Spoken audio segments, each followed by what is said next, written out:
Today I welcome Cam Green to the show, now at Welling United, former Wrexham man. How you doing, Cam? Yeah, all good, thanks, mate. How are you? Well? Yeah, I'm not doing too badly. It's an honour to have you on, as we said, former Wrexham. But obviously, your career started not at Wrexham. It started at Met Police, then you moved up the ranks at Reading. But before we get into those clubs, what was it like to grow up in your environment? Yeah, it was wicked, to be fair.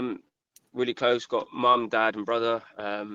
Dad's been in football now 25 years as an agent. I got an older brother 2 years, and we're really close. So the house was football mad. I'd always be going to games every Saturday with dad, going to watch his clients play. Always going to watch my brother play, and just itching to get playing myself. So I think it was 5 you were allowed to play. So the second I was 5, I had my kit on ready to play. And yeah, I've just been football mad really ever since. When you had the brain to think about your future, did you ever think that you wanted to be a professional footballer, or was there another route that you wanted to go down? Yeah, to be honest with you, that was all I ever really wanted to be. I had a good education and stuff like that, but I always said to mum and dad, I was never going to go to uni. I always just wanted to be a footballer. I think my teachers probably got sick to death of me saying that. And yeah, it was kind of pretty plain sailing that I never really had any other avenue that I was going to go down. It was always just going to try and be a footballer and be as good as I can be. So yeah, I'm quite lucky that I've actually managed to do that, and hopefully I can just keep, now I'm back playing, kick on again and start getting back into the league and stuff. You mentioned at the age of 5 you had your kit on ready to play football, but did you join a local team?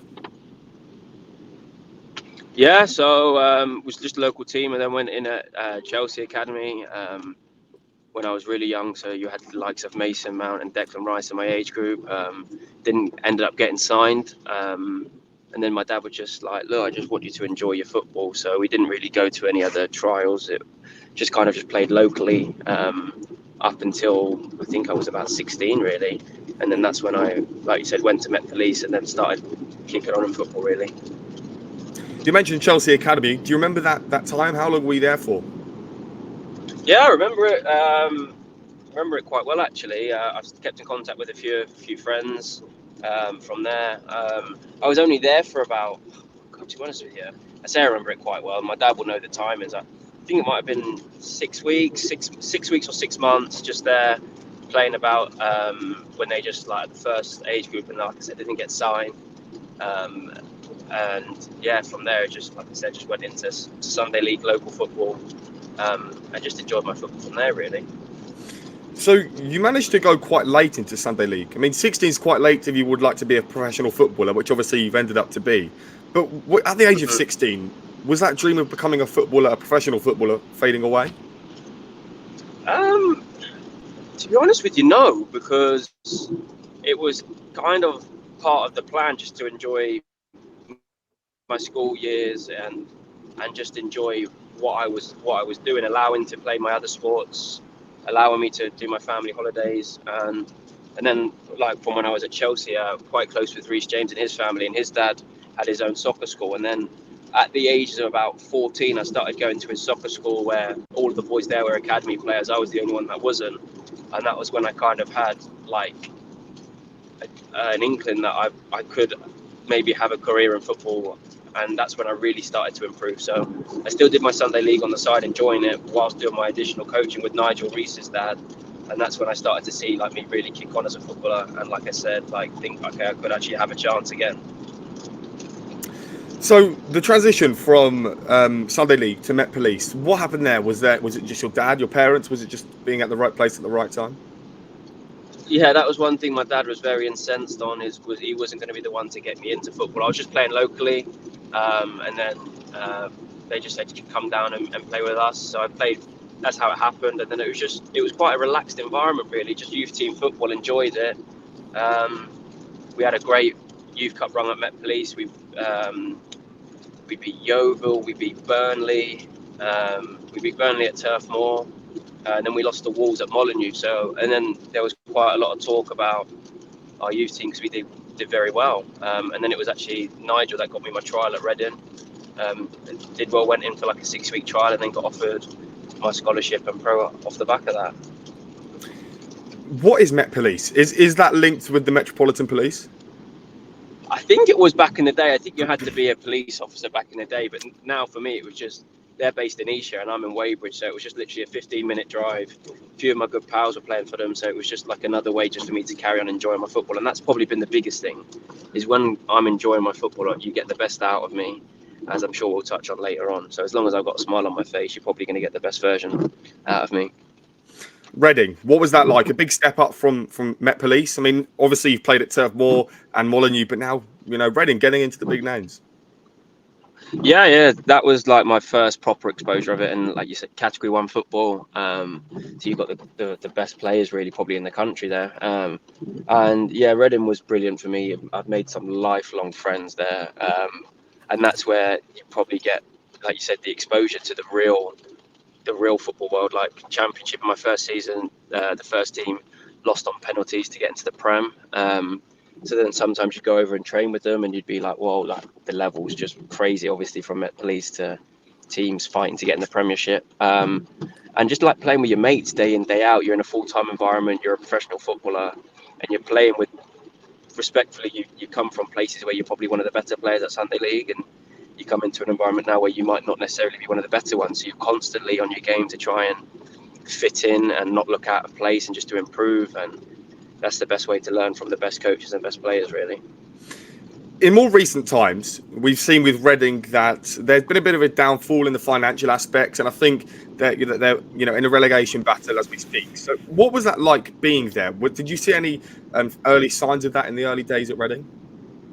Not really, no, because I think, again, I was 17, so you're a bit naive. You just go in there and you've just probably got your smile on your face, like, wow, like, look at that car in the car park kind of thing. Look how many boots are in the boot room coming from Sunday League. You're kind of not used to it, to the boys that have been there from the age of 6 all the way through. So you're just kind of just soaking it in like that. And then in the first year, we had Jaap Stam as the manager. And like I said, you're one penalty away from being in the Premiership. So you're kind of thinking like the club's only going to go one direction. Do you know what I mean? So you kind of, and then you get catch wind that there's a new training ground being built, Bearwood. So you're like, wow, the club's really going in the right direction. So at my time there, you'd never really had to look over your shoulder about the financial worries. It was kind of like, okay, next year I wonder if the first team are going to go for it again, and what impact will that have on the academy? Coaching, was there any different any different coaching aspects of the game that your coaches brought? Obviously, they'd be more professional, maybe even ex-players compared to Sunday League. Obviously, there would have been a step up, but talk to me about the step up. Yeah, it's chalk and cheese. Like, respectfully, the coaches out of Sunday League and stuff are good. I enjoyed it, but you're now going into, like I said, you've got a Category 1 academy, which is the highest level you can play. And then you've got Jaap Stam, who's the first team manager, who's played for the biggest clubs in the world. So I'm sure that speaks volumes of when you go and train with the first team, the sessions are going to be just electric, so intense. And then when you're training in the 18s and 23s, there's always someone better than you, which I love, that you're then trying to like compete yourself against and with. The intensity so good, the detail. And then once you get to those levels, you've got the players managing the sessions as well, that if say you're below your standards, they're onto your case, like, come on Jamie, like, increase it, come on Cam, increase it. It was just the level, and that's how you get your teammates to be better and yourself to be better, because you're constantly challenging each other just to be as good as you can be. So you stayed at Reading, you were at the under-18s, but then you got maybe recognised a bit more than the rest. So you're now taking the step up in this group to the under-21s. Talk to me, how did that come about? Was it the coaches that saw something different? And if so, what do you think that difference was? Yeah, it was just like a natural progression. So you finish your scholarship, and then you kind of too old effectively for the scholars. Then you're into the 23s, which is the next phase. So then you've got players from the first team coming down to get minutes. So you're training with them regularly, and then you've got anybody in the 23s now going to be a pro. The scholarships are done. So it kind of like you kind of just keep like whittling down the numbers and to get into like a higher class group, higher quality group, and it was just good. It was like you're now like a young professional, and you're all just trying to get your way into that first team. That must have been quite a competitive environment, and it must be very different to if you're first team at Watford or at Reading, for example, where you see that these players are already professionals. So if they fall out with the team, they can probably go elsewhere and still be a pro. But you guys are fighting for your dream. Was there ever any instances where there was a bit of a rift in the squad because of that? Luckily, There would have been probably a few bits, but because like I said, the core group of the boys that were at Reading, I was probably one that was a bit of an outsider because I came in late. They would all grew up together, so we still play PlayStation together now. We're still sorting holidays now, and we've not played for each other for 4 or 5 years. It sounds a bit cringe. It kind of felt like a family. You all wanted everyone to do well, and of course, there's competition for places and contracts. That's completely normal. And when push comes to shove, at the end of the day, my best mate, as much as I love him, I want to be playing in the first team more than him. So you get that, and that's the healthy competition that you're just constantly driving each other to be the best. And at the end of the day, like you said, it is probably dog eat dog. You want the contract, and I'm sure there were some arguments and stuff. But at the end of the day, you knew it was coming from a good place, and you all wanted each other to do well.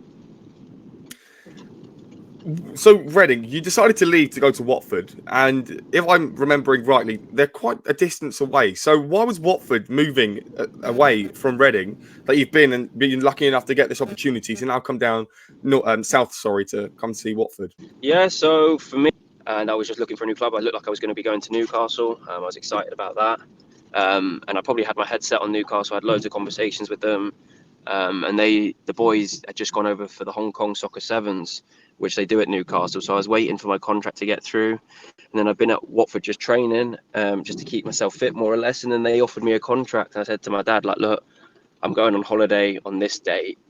I want to go to Newcastle, but I've not had a contract. And I've got a contract offer from Watford. And my dad was like, look, they're both big football clubs. Watford's closer to home, obviously. And he said, the decision's yours, but I'd advise you to go to the club that have offered you a contract as they show they really want you. So that's how it worked out. I ended up going to Watford. I love my time at Watford, to be fair. I have no regrets. It was great there, and closer to home as well, so I could come to and from training back home. So it worked out well, to be fair.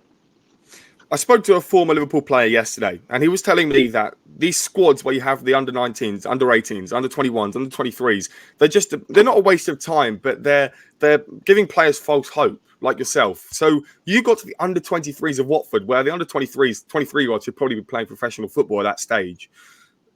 What names were you playing within there that maybe play for Watford now or have moved elsewhere? Yeah, so like I said previously, you had players playing down. So we had Tom Daly would come down a few bits. João Pedro would played a few times. Domingos Quina, he played too.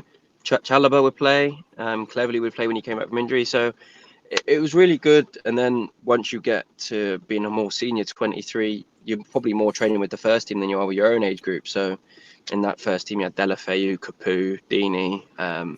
And that was just really good because you're just constantly playing with those players, again, feeling inferior, which I kind of like because I feel like I have to raise my game. And it was just good. You're constantly just learning, and you're constantly just trying to be the best you can be. So yeah, it was really good. And then you decided to go out on loan, I believe, into Braintree. Yep. What was that like? Why did you, when you're at the under-23s, is there the lack of game time? Is that what happened with you? No, luckily, I was getting loads of game time in the 23s, but obviously you want to play first team football. So I remember at Reading, you could go to a non-league side outside the transfer window under the EFL rules. But Watford were a Premier League club. So I remember Braintree came in for me and I was like, I'm just enjoying it here at Watford. And then I spoke to Graham Stack, and he was like, the rules are different in the Premier League. You've got to go within the transfer window. Otherwise, you can't go out on loan. So I was like, right. So the plan all along was to go out until January, just to get men's football, come back, reevaluate, and then try and get out again. And unfortunately, that's where I think my career took a massive dive with COVID.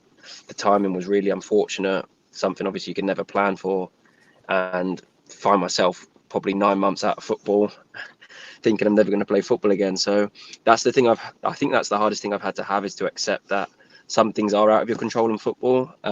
You can only play as well when you're on the pitch. But for example, things like COVID were completely out of my hands. And sometimes you need a little bit of timing and luck. And I found it hard. I felt the whole world was against me. But I guess I'm pretty sure people were a lot worse off during COVID. So I can't sound too hard done by, because luckily my family's healthy. I'm healthy. So I guess that's obviously of paramount importance. But selfishly, I always feel hard done by.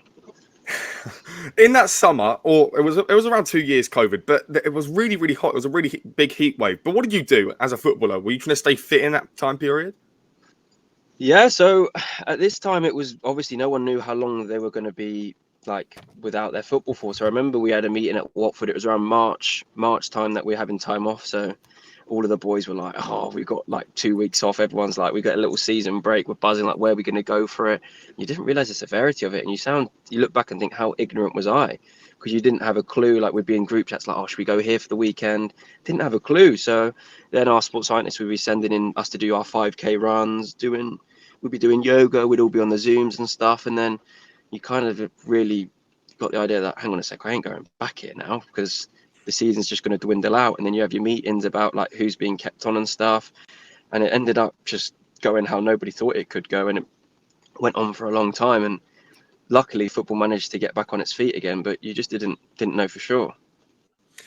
So then when you saw the end of the path and COVID was kind of dying out, where people were getting cured for it and the vaccine came into play, what was that like to now understand that what has been dwindling you for about 9 months is now going to go away and now you can focus back on football? What was that feeling like? And what was the first thing that you had to do? Yeah, it was just pure relief. Like I remember like having the news on and just looking at mum like, come on, like we've got a vaccine, like it means like a little bit of normality. Because I'm sure there's loads of people out there. I couldn't work because my contract expired at Watford and I had teams that would want to sign me. But the thing is, they had a new rule in the EFL that you had to have a 25-man squad. And once that had been submitted, they couldn't add new additions. So I'd have clubs being like, we want to have you, Cameron, but we can't on the rule. So I was just basically sitting around doing nothing. And it was actually when I went into QPR and was training that they found out they had a 25-man squad rule, couldn't submit me to the first team. And it was a guy called Paul Hall, who I'm really close with now. He was brilliant. He goes, look, ex-player I played with, Dean Keats, is at Wrexham. Because they're in non-league, they don't have the 25-man squad rule. Like, would you be interested? And previously I'd been at other EFL clubs and the same thing had happened. Frank Sinclair got me in at Port Vale. Rob Kelly got me in at Barrow, and it was all the same thing. So I was just like, I'm gonna have to swallow it. When he said Wrexham, I said, mate, like I just want to play football now. Like I don't care if it's for a pub team kind of thing. I just want to play. So literally, I got a call on the coach to play for QPR with the B team, and it was the Wrexham manager saying, do you fancy coming up? And that's the thing, I know I'm on the way up to Wrexham, and that's kind of how it all started up there. We know the fairy tale of Wrexham, and we'll talk about that. But to go up there, I'm sure you understand how big of a club Wrexham is. It's the biggest club in the world, one of the oldest clubs in the world. To go from having no club to now getting a call from such a major club, what was your... Were you a bit disbelieved to have this whole year of COVID now to be offered a job at Wrexham? I was kind of just irritated, if I'm being brutally honest with you. Like I'd seen like 9 months, like just you felt like an animal in a cage. I wasn't injured. I was fully fit and I just couldn't play. And that's when I was just like, I'm just so relieved that I've got hopefully a chance to go and play football again. So it was just pure excitement. And I just remember driving up, packing all my stuff up in the car. And I was just going in to train with them initially. I was just excited to get back playing properly. And yeah, it was just pure relief, if I'm being honest with you. So who got you that move to Wrexham? Was it that man at QPR? Yeah, Paul Hall. So he's been the Jamaica manager. He's now the first team coach at QPR. And then he called Dean Keats saying, look, I've got a left back here. I think he's decent. We can't sign him for XYZ. I think you should have a look at him. And that's how it came about, really. First season at Wrexham, how would you make that? I believe it was 7 games, 1 goal, and only 129 minutes. So a lack of game time, to say the least.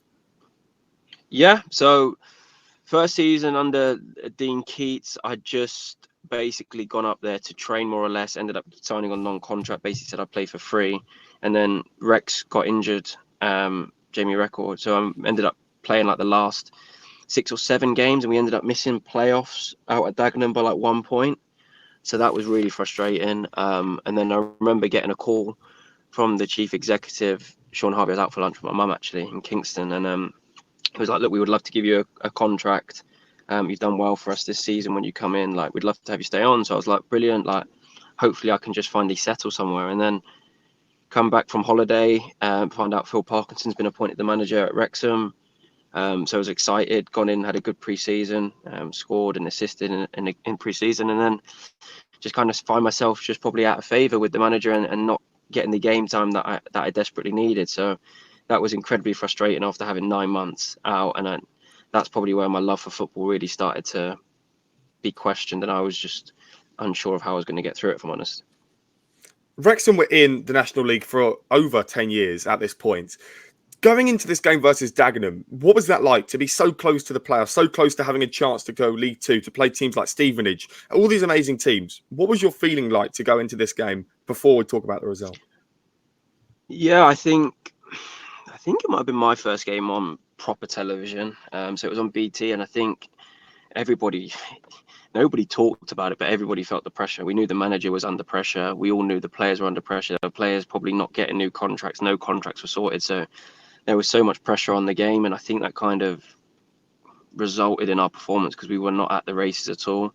And I think we just felt really disappointed that we couldn't get over the line. There was loads of apprehension, loads of worry. And unfortunately, we just couldn't get over the line, which was really frustrating and a shame.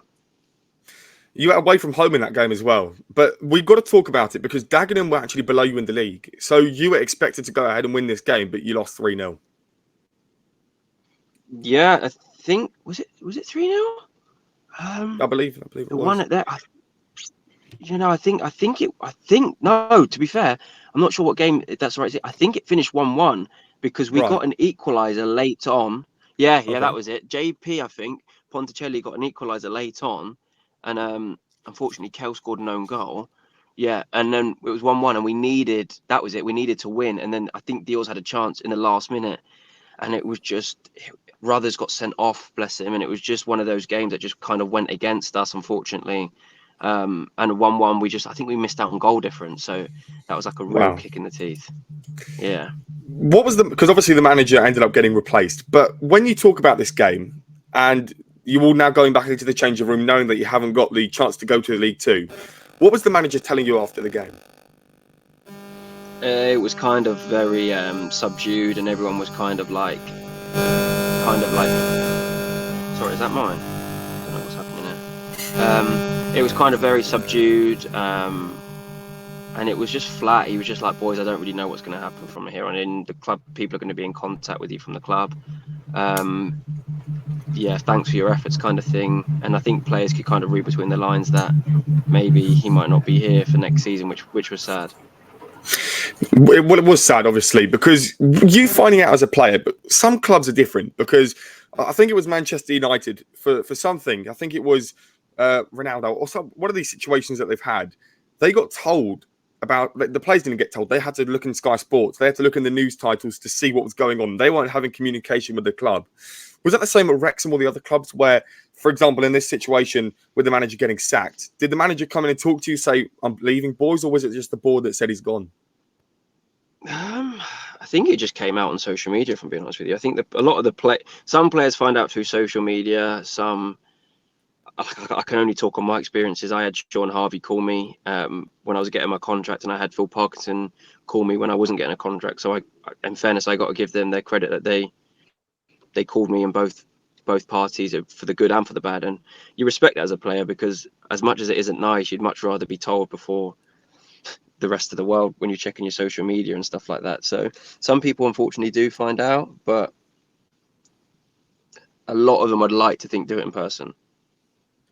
Leaving Wrexham, talk about this time just before you decided to leave, when you were begging them for game time and you just weren't going there to play the football that you wanted to play. Basically, you didn't get the game time, you weren't playing and getting the minutes. What was that like to go in and play the big character and say, I'm not getting the game time and I'd like to leave? Yeah, I can't. I was broken. Like, I've spoken on a few podcasts, a few interviews, but I was broken. Like I said, I already had the 9 months without football previously, and I thought I was doing well. When I come off the bench, I'd make an impact, and to not play, be left out of the squad, being like a million miles from home, I'd just be breaking down to my mum on the phone saying I don't want to play football anymore. Like, I want to come home. I just really didn't enjoy that, and I found it hard. And I just had to be honest with the manager, saying like I can't respectfully do this anymore. Like I need to like get out. Like I wasn't in a good headspace. I fell out of love with football massively. I tried to keep my head on straight, and I just couldn't get my head around it. I struggled, and I kind of had to put like my own mental health first. Like I can't just keep just being around it and not playing. I was broken, and then came down to St Albans on loan. I enjoyed it, and then towards the end of the season, I just again, from what happened, I just couldn't pick myself up, and I just had to like really sit down and evaluate like what I wanted to do with myself. And it was a really tough year for me, to be honest with you, mentally more than anything. Played like 15, like I said, for St Albans just after leaving Wrexham, and I started off enjoying it, and then I just think that took a lot out of me, like mentally. I wasn't with it at the races towards the end, and I just had to kind of really evaluate like what I wanted to do with myself. And yeah, luckily I've managed to carry on playing and find myself enjoying it again. In this period, how did you mentally get out of it? Because a lot of the time people would say, and it's quite a disrespectful thing to say, if you're feeling down and depressed, just be happy. You know, one of those things that it's just not necessary. But for someone who's actually experienced it like yourself, how did you get out of that tough moments? Was it your family? Was it just taking a few walks? What was it that took your mind off all of this? Yeah, it's a good question, to be honest with you. A lot of the time when I was at Wrexham, I just put my phone on airplane mode, to be honest with you, and I'd just go to like the gym or just go for like late night walks, or I'd try and do my boxing to let off some anger. And I'm really bad at my own company. I could get bored on my own just doing anything, but I think that was the time that I needed it, because I didn't want to be a burden on other people and start to bring other people's moods down. So I tried to like ghost a little bit, like come off my social media, just try and stay in my own lane and just be a little bit more quieter. I'm quite a loud person. I just kind of like go into my shell a little bit, lose your confidence, and you just don't really want to do anything. So for me, I'd be like, my family would be down in Surrey. They'd try and talk to me, and I'd just be like, I just don't really want to talk about football. I don't want to talk about that, and just try and find a way to get through it. And luckily my girlfriend at the time, like she was really good for me, and she completely understood, and it was nice to have her support network there, because it was nice to talk about anything other than football, really. So she'd be talking to me about her day. It'd be nothing to do with football, and that's probably where I get a little bit of interest on how she was doing, nothing to do with football. And then I ended up going to see a therapist for help, really. I really opened up to my mum breaking down, my dad breaking down, and I just said, I'm really struggling. And then ever since then, I see a therapist most Mondays now, like every Monday, and I just try and keep on top of it, because it has a direct effect on my everyday life and stuff. And if I can keep on top of my happiness, and like I said before, then you get the best out of me, like productively on the football pitch and off the football pitch. So this therapist and that you see every Monday, not to go too deep into this, but do you think that you're going to have this for a long time because you're scared of falling back into that unhappiness because if you're not getting the football or things that are happening internally? Yeah, I think for the time being, whilst I'm like really in a good place, I don't really want to change too much. It was mainly to get control of all my anxiety and stuff. And like when I'd go in to play a game of football now, there was times, I've not told anybody before, but at the start of the season, I was physically sick before games, and at half time, and I'd just be churned up, like my stomach, I couldn't eat before games. And it's quite emotional talking about it, because luckily now, like, I feel like I've got through it, and I'm now like, I eat like a horse, by the way. I eat so much food, but like before games, I wouldn't. Yeah, before games, I wouldn't be able to eat. My dad would go to every game, and I'd be like on the hop, like before the game, being like, Dad, like I feel like I'm gonna fall over. I was just so anxious, and then once the game got going, I felt okay. It was just all the build up to it, and it was just trying to get on top of all of that, really. And now I feel like I have. I don't see the need to change it. It's working for me at the moment. I'm really happy. And probably if you ever see me play, like I'm so passionate because I'm just enjoying it again. Like I'm just got a smile on my face, enjoying it. And that's probably the most important thing for me, like just to be enjoying my football and making sure I'm well, really. What's your cheat meal? What do you have every so often? Oh, do you know what? I'm a healthy guy. I really like, and I love cooking. My cheat meal, I don't mind doing like a fake away Nando's. I really enjoy doing that. But then when my missus is over, I love a steak and chips with peas. Like I have that most Fridays before a game, to be fair. So I think that'll be on the menu tomorrow night. So yeah, that's probably my favourite. So what do you do then to prepare for these games? Because for some people, I mean, I find it mad that they would not even think about the game before. If I was playing a game before, I'd be non-stop, especially in such a big circumstance like you. Yeah, it's funny because this is where my probably anxiety is. I overthink everything in my head, but I know full well, without sounding ignorant or arrogant, that if I turn up with a clear head and just try and play my best way, that's where I'm going to play the best. Because if I do too much analysis or too much, I'll overthink everything. Is that the right pass? Is that the wrong pass? I always say, like, I go back to Sunday League. It was just like playing on instinct, like play what you see. And I feel that's when I play my best, is like when I'm just out there and I play what I see. I think that's probably the best way for me to prepare, because otherwise I'll just try and overthink every situation in my head, and it doesn't seem to work as well. But tell me about, do you try and play PlayStation before a game? And then talk to me about the sleep routine, because for me, I wouldn't be able to get to bed. So, and then waking up, what time do you wake up? Do you go for walks? Tell me about the day and superstitions as well. Yeah, so like if it's say I'm at home on a Saturday 3 o'clock, so I'll probably leave the house about 11:30 to get to Welling for about 1:15. So I'd get up about, probably wake up about 8:30. 9, I'll go have like a small bowl of cereal, then go about the house, get my bag ready, clean my boots, and then I try and eat like beans on toast as late as possible before I'm leaving. Then stop off and get myself a little Gray's flapjack, which I have before a game, and then that's my routine. To be honest with you, I am like very regimented. Like that would be like my routine for most every Saturday game. And then if it's a midweek game, I'll probably go for a walk in the morning, come back. I'm learning Spanish at the moment, so I learn Spanish for about 40 minutes. And then just, I won't play PlayStation on a day of a game because my temper will go. So I'll just sit back and watch TV. And then I'll make my own pasta at about 3:30 and then eat it at 4, and then on the road, really. Nothing too exciting. Well, to be fair, it sounds quite exciting because you're living the dream as a footballer. But to learn Spanish, is that to move abroad eventually and play football out there? Well, I'm doing my B license, my coaching badges at the moment, and I've got my own coaching company, and I've always wanted to be able to speak Spanish, so it's something that I've just started doing this year, really. I do it on the Duolingo, and I'm really enjoying it, to be fair. And then one of my best mates, he plays over in Portugal, so I know it's not Portuguese, but the goal is for when we go over for a little golf trip in the summer to be able to try and, he's fluent now, so try and have a few conversations with him and just keep picking it up, really, as like a hobby as well. So then, this season, you're living the dream, as you said. You're in a very good place for Welling United. You've played every game, I believe. 32 games has gone quite quickly. And these years are going ever so quickly now for me. But 2 goals in 32 games. How would you rate this season so far? Yeah, for me, this has just been a pure, like, finding myself, finding my feet again in football, having that confidence where I can puff my chest out a little bit and go, yeah, like this is Cameron. I think I'm on 8 assists, like you said, 2 goals. And we're in a relegation battle at the moment, and we picked up form. We've got 11 points from the last 15. So, like I said, played every game. So for me to feel valued by my fellow peers and staff and fans, it means a lot to me, and it does me world of good mentally just to feel valued again. And the goal is just to finish the season strong, keep this club up, which I'm sure we will do, and just kind of go from there, really. But it's been brilliant for me. I've enjoyed every minute.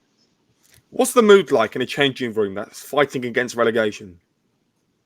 Yeah, it's hard. It is hard, I can't lie.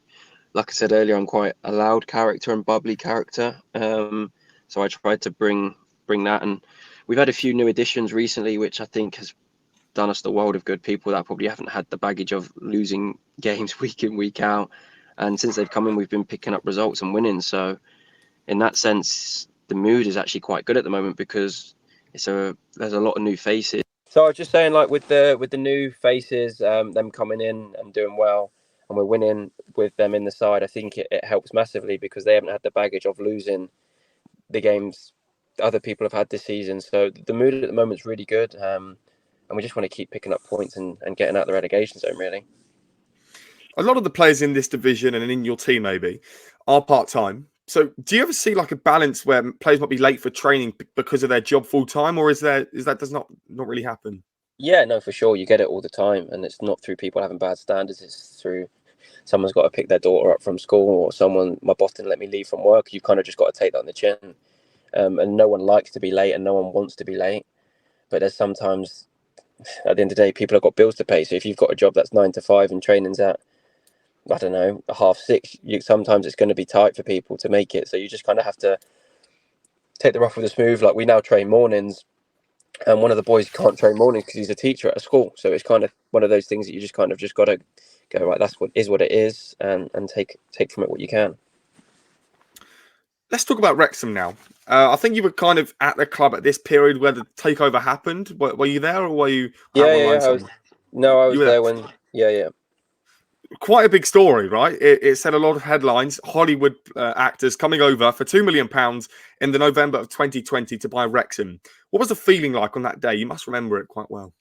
Yeah. So sorry, tell a lie. When they actually first took over the club, I wasn't there. That was just me leaving Watford, and then when I came in to the club, I know there was a lot of talk about the owners and stuff like that, and they just started filming the new documentary and stuff. So you get that, the atmosphere in the town and stuff. All of the fans were excited to see where this could really go, and fair play to the owners. They've absolutely smashed it, and the club's only going to go from strength to strength. And I wouldn't bet against them being in the big time very soon, because with the support they've got, the financial backing, and the staff they've got, I'm sure they can go on and do really well, and hopefully get another promotion this year.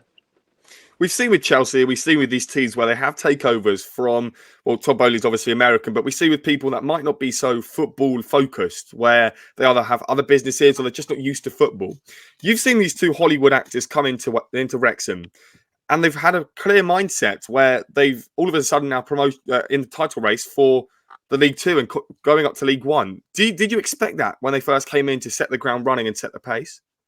Yeah, I think you do. Everyone's got high. Bearing in mind, like we touched on earlier, Wrexham's a massive club, by the way. So Wrexham expect to go up if they didn't have Rob and Ryan. Do you know what I mean? So that expectation was already there, and then to have the financial backing of them is only going to be beneficial. But in fairness to the owners, I mean, I don't sit on the board there or whatever, but they employed football people to do the football. Yeah, so as I just said, like, fair play to them. They've absolutely smashed it. They've put the good people in place to go and get the recruitment correctly. Can't remember last time they had a bad signing. So, and now they're looking to get promoted from League Two. So fair play to them. They've absolutely smashed it. Ben Foster, when he came to Wrexham, was quite a big surprise for some people. You know, former Premier League, Manchester United, Watford legend. Now you see him doing his podcast and other things. For him to go to Wrexham, did they need that big name to boost their side a bit more, to be in the papers a bit more, just to try and get a bit more backing from everyone else? Listen, Ben Foster's a good goalkeeper as well. You know, like we see Well, with of course, of course. with the Notts County game, the save he pulled off. And I wasn't at Wrexham at the time Ben Foster was there, and I trained with him a few times. He won't remember me when he was at Watford, and you can see the level of him. Like, even in the small-sided games and stuff, you're like, okay, like, this is a proper goalkeeper. But sure, again, publicity. I'm sure for Ben's. Say Ben like his first name, like he knows me. Ben Foster's YouTube's been brilliant for him and for the club. So it probably was a match made in heaven that you can get both sides of it, the football side and the publicity side of it. So when the Wrexham takeover happened, there must have been a bit of a change in culture for a takeover in any way. But for these two Hollywood actors, these amazing names to come in, what was changing on that day of the Wrexham takeover? Do you remember that day where maybe the club culture would have been different to the previous days? Probably not. Probably just like higher standards, I assume. Like just And what trying to were get they? and just like the infrastructure, like of just I don't know, maybe just different food we'd eat. Like hotel stays overnight. We were very lucky with long away trips. We'd be able to stay in hotels overnight. I don't know what it had been like before, but it just seemed to do everything right. And it was a football league club way before way before they actually got promoted. So they had all the infrastructure in place, if that makes sense, to go on and do well. You mentioned that you see Wrexham in the big time. So let's say they got promoted to League One. Would you expect them to go straight up for a promotion, or do you think they have to be realistic and maybe think about relegation battles? No, well, good job I'm not in charge of the signings and stuff. But I think I wouldn't be surprised if they're thinking, let's go again. Like I said, with the financial backing, the squad they've already got. You look at the squad they've assembled already. It's a fantastic squad to compete probably in League One as it is now. So obviously, don't try and run before you can walk. I assume they'll be going for it, knowing the manager, knowing the players in the squad, and knowing the players they can attract. I assume they'll be going for it again. Well, Cameron, it's been an absolute pleasure in the last hour or so talking to you about your club, Wrexham, and everything else there is in between. I wish you all the best for the season, and I wish you all the best in the games to come. Top man, thanks for your time. Cheers, mate.